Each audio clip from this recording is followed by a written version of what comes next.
Je m'appelle David Baya, je suis agriculteur à Mauzé-sur-le-Mignon sur une exploitation de polyculture élevage. Je suis associé avec mon frère Vincent et donc on exploite 420 hectares et on a un troupeau de vaches laitières de 135 vaches. Le troupeau de vaches laitières nécessite une alimentation en fourrage régulière toute l'année. L'irrigation est donc essentielle pour autoproduire les fourrages destinés à la production de lait.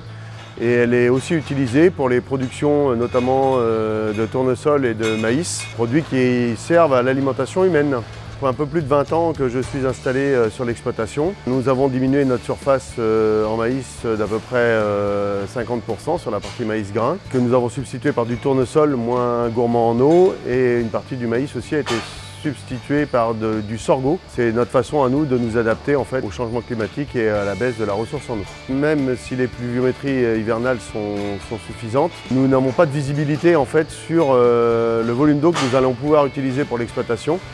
Grâce à la réserve de substitution, nous allons pouvoir connaître dès le mois de mars le volume d'eau qui va être attribué à notre exploitation, et nous allons pouvoir nous adapter sur les cultures de printemps, maïs, tournesol, sorgho, pour voir quelles cultures nous mettons en place ou pas. Nous avons dès cette année mis en place 2 km de haies sur des parcelles de l'exploitation. Nous avons aussi retenu la mesure avec les couverts végétaux, donc mis en place l'intégralité des couverts qui nous étaient demandés de mettre en place. Nous avons aussi réalisé des corridors écologiques, notamment par la plantation aussi de haies intermédiaires sur des zones où en fait, il y avait des trous. L'arrivée des couverts sur notre exploitation nous a aussi amené à modifier profondément notre façon de travailler, aussi de réduire l'utilisation des produits phytopharmaceutiques à moyen terme.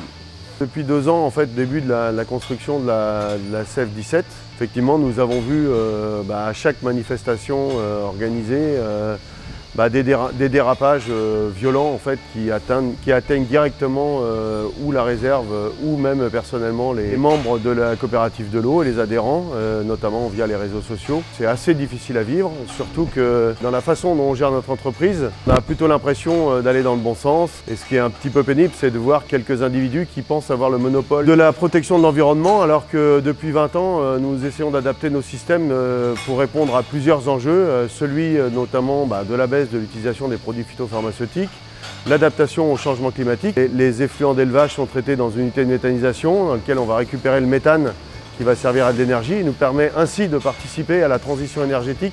Nous, aujourd'hui, on fait notre métier. Notre premier métier, c'est de nourrir les gens. On le fait du mieux qu'on peut. Si on casse nos outils, si les opposants, en particulier aux réserves de substitution, cassent nos outils, on ne sera plus en mesure de produire.